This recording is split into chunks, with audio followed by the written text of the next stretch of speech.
கேள்வி பார்வையாளருக்கு வணக்கம். இந்த நேர்காணலில் நான் சந்திக்க இருக்கும் சிறப்பு விருந்தினர் அண்ணா மக்கள் முன்னேற்ற கழக பொதுச் செயலாளர் வழக்கறிஞர் பசும்பொன் பாண்டியன் சார். வணக்கம். வணக்கம். தாவேக்கு ஆட்சி அமைந்த மறுகணமே பார்த்தோம்னா பல்வேறு இடங்கள்ல குவாரிகள் மூடப்பட்டதுன்ற மாதிரியான அதிரடியான பல்வேறு நடவடிக்கை எடுத்த மாதிரியான கருத்துக்கள் வந்து கொண்டுச்சு. ஆனா தற்போது பார்த்தோம்னா அப்படிலாம் இல்லை, பல்வேறு குவாரிகள் திறந்திருக்கிற மாதிரியான மணல் அள்ளலாம், குவாரிகள் அள்ளலான்ற மாதிரியான பல்வேறு கருத்துக்கள் கூட வர தொடங்கி இருக்கிறது. இப்படி பாக்குறீங்க சார்? அதாவது தலைமைச் செயலகத்தில் லஞ்சம் புறையோடி பகிரங்கமாக ஓடுதான். புனிதர் புத்தன், இயேசுவின் மறுவடிவம், மகாத்மா காந்தியின் பேரன் ஜோசப் விஜய் முதலமைச்சர் பதவியில் உட்கார்ந்துருக்க தலைமைச் செயலகத்தில் சாதாரண கடைநிலை ஊழியர் புயலிலிருந்து லஞ்சம் தலைவிரித்து ஆடுது. சுற்றுச்சூழல் துறை அமைச்சர் பிரபுன்னு நினைக்கிறேன், அவர் தானே? என்ன யார் அமைச்சர்னே தெரியல. வந்தவன் போனவன் நின்றவன் டிக்கெட் எடுத்தவன் டிக்கெட் எடுக்காதவன் பூரா அமைச்சர்ன்றாங்க. அவர் நான் குவாரியை பூரா மூடுவேன், மூடிட்டு பின்னாடியே ஆள் அனுப்பிச்சு விட்டு எல்லா குவாரியிலும் லஞ்சம் வாங்கப்பட்டு குவாரியில் அனைத்து ஓடுகிறது. மூடிய குவாரிகள்ல எந்த குவாரி தவறு பண்ணான்னு சொல்லி நீங்க நடவடிக்கை எடுத்துறீங்க? நான் பிரபு கேட்கிறேன், மூணுங்கள குவாரிய ஏன் மூணுங்க? பணம் கொண்டு வந்து கொடுப்பா. நீங்க விசாரணை நடத்திக்கிட்டு இருந்தா எங்க தலைவர் ஜோசப் விஜய் லஞ்சம் வாங்கன்னு சொல்லுவாரு, பின்னாடியே வீட்டில் கொடுத்துடணும். அப்படின்னு ஆள் அடிச்சு விட்டு மனோஜ் தங்கராஜன் ஒரு அமைச்சர் இருந்தார் திமுக கன்னியாகுமரி மாவட்டத்தில். கன்னியாகுமரியிலிருந்து தான் உங்களுக்கு கேரளாவுக்கு கொண்டு போகணும். விடிய விடிய கொண்டு போறாங்க. இப்போ கொண்டு போயிட்டு இருக்காங்க. தாவேக்கு ஆட்சியில் எப்படி ஆளா வந்திருக்காங்க பாருங்க. விஷ்ணு பிரசாத்தா அப்படி ஒரு ஆளு பூரா தள்ளுறான்டேன். தமிழ்நாட்டில் இயற்கை வளங்களே இருக்கக்கூடாது, இயற்கை அழிச்சு போறா. கார்பரேட் முதலாளித்துவத்துக்கு பெற்றெடுத்த குழந்தை தான் RSS கள்ள குழந்தை தான் ஜோசப் விஜய். தாவேக்கா குவாரி, எந்த குவாரி? இப்ப மனோஜ் தங்கராஜ் 25 குவாரி இருந்துச்சு, 21 குவாரிய மூடுனார். 4 குவாரி தான் அங்க அனுமதி பெற்று இயங்குச்சு. 5 செக் போஸ்ட் தான் இருந்துச்சு. அவர் வர மந்திரி ஆகிறதுக்கு முன்னாடி, அவர் மந்திரி ஆகிறதுக்கு முன்னாடி 25 செக் போஸ்ட் போட்டார். அதனாலதான் கன்னியாகுமரி மாவட்டத்தில் இருக்கக்கூடிய முதலாளிகள், இந்துத்துவ சக்திகள் அவரை திமுகக்குள்ள புகுந்து, திமுகக்குள்ள சனாதனவாதி இருக்காங்கல்ல, துரைமுருகனே அங்க சனாதனவாதி இருக்காரு, அண்ணாவோட இருந்தேன்றாரு, பெரியார பார்த்தேன்றாரு, பேத்தி கல்யாணத்துக்கு பேத்தி நிச்சயார்த்தத்துக்கு கொண்டு வந்து விடலாமா பாப்பானா? அப்படி ஆளெல்லாம் இருக்கும்போது எப்படி மனோஜ் தங்கராஜுக்கு சீட்டு கொடுப்பாங்க?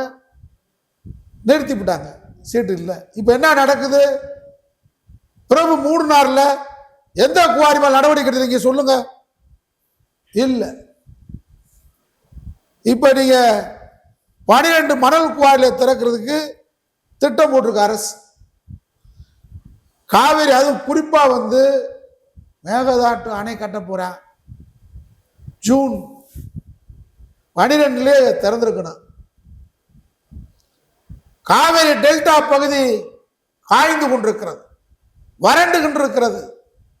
தமிழ்நாட்டுடைய நெற்களஞ்சிய மாவட்டம் இன்றைக்கு வறட்சியின் கோரப்படியில் இருக்கு, தண்ணி இல்லை, வறண்ட பகுதியாக காவிரி திகழ்கிறது.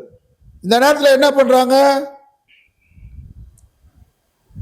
அமலாக்கத்துறை சோதனை பண்ணி மூடப்பட்ட மணல் குவாரியில் 10 முதல் 12 குவாரிகளை மீண்டும் திறக்க தமிழ்நாடு அரசு முடிவு செய்திருப்பதாக தகவல் வெளியாயிருக்கு. தமிழ்நாட்டில் முன்பு செயல்பட்டு வந்த அமலாக்கத்துறை சோதனை அடுத்து மூடப்பட்ட மணல் குவாரிகளை மீண்டும் திறக்க தமிழ்நாடு அரசு முடிவு செய்த மர்மம் என்ன? யார்கிட்ட பணம் வாங்கியிருக்கீங்க? என்ன நடக்குது? அதுல திருப்பரங்குன்றத்தில் முன்னாள் திமுக அமைச்சர் உத்தமபுத்திரன், யோகி சிகாமணி பத்திரப்பதிவு துறையை ஒழுக்கமாக நாட்டுக்கு நடத்தி காட்டி வணிக வரி துறையில் சல்லி காசு சம்பாதிக்காத ஒரு வேட்டி ஒரு சட்டையோட தான் இருக்கிறார். காமராஜருக்கு அது 5 வேட்டி சட்டை. இப்ப மூர்த்தி மந்திரி பதவி விட்டு இறங்கணும்னு கேட்டீங்கன்னா ஒரு வேட்டி ஒரு சட்டை தான் யாராவது எடுத்து கொடுக்கணும். அந்த அளவுக்கு புனிதமானவர். அவரு குவாரிய மூடுனாங்க, ஓடிக்கிட்டு இருக்கு. நிர்மல்குமார் மூலமாக பேரம் பேசப்பட்டிருக்கு. மோகன் ஒருத்தர் தான் புரோக்கரா இருந்து பணம் வாங்கி கொடுத்திருக்காரு. நடவடிக்கை எடு. நீங்க தூய சக்தி ஆட்சியா? எப்பரா தீய சக்தி திமுக கிட்ட, தூய சக்தி நாரசக்தி வீசுன சக்தி. எப்படி அந்த காசை நீங்க வாங்கினீங்க? தீய சக்தி காசை வாங்கி மூர்த்தி குவாரி எப்பரா ஓடுது? யாரா மோகன்? வெளிச்சத்துக்கு வரும். நாங்க விட மாட்டோம். எந்தெந்த குவாரில எவ்வளவு வாங்கினா, எந்தெந்த புரோக்கர் வாங்கினா லிஸ்ட் போட போறோம். தூய சக்தியா நீங்க? டெல்டா மாவட்டத்தை அழிக்கிறதுக்கு 12 குவாரிகளை டெல்டால தொடங்குறீங்க. அதாவது என்ன சொல்றாங்க விளக்கம்? மணல் வெட்டி எடுக்கப்படுவதை தடுக்கும் வகையில் அளவுக்கு அதிகமா நீங்க ஒரு அளவு கொடுத்துருவாங்க. குஜராத்தில் செயல்பட்டு ஒரு மத்திய அரசுக்கு சொந்தமான பாஸ்கராச்சாரியா தேசிய விண்வெளி பயன்பாடுகள் மற்றும் ஜியோ இன்ஃபார்மேட்டிக்ஸ் நிறுவனத்தின் மூலம் செயற்கைக்கோள் வாயிலாக நாங்க கண்காணிக்க போறோம். கிளிப்பீங்கடா தற்குறிகளா. அதாவது தமிழ்நாட்டில் மூடப்பட்ட, அமலாக்கத்துறையால் மூடப்பட்ட குவாரியை திறக்க வேண்டிய அவசியம் என்ன சொல்லு? திமுக முன்னாள் அமைச்சர்கள் நடத்திய குவாரி முறை இப்ப ஓடுது. தீய சக்தி திமுக சம்பாதிச்ச பணத்தை நீங்க பேரம் பேசி வாங்கிட்டு ஓட்ட போறீங்க. பல குவாரி ஓடிட்டு இருக்கு. நாங்க லிஸ்ட் எடுக்க போறோம். அளவுக்கு அதிகமாக இரவில் கர்நாடகத்திற்கும் கேரளாவுக்கும் இருந்து மணல் கடத்தப்பட போகுது. தாவே காட்சியில எல்லை போராட்டம் நடத்துவோம்.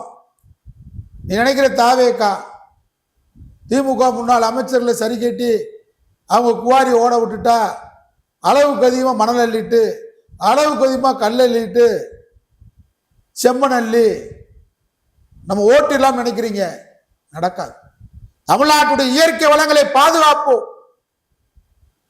இயற்கை வளங்களை பாதுகாப்பதற்கான போர்க்குரலாக நாங்கள் திகழ்வோம்.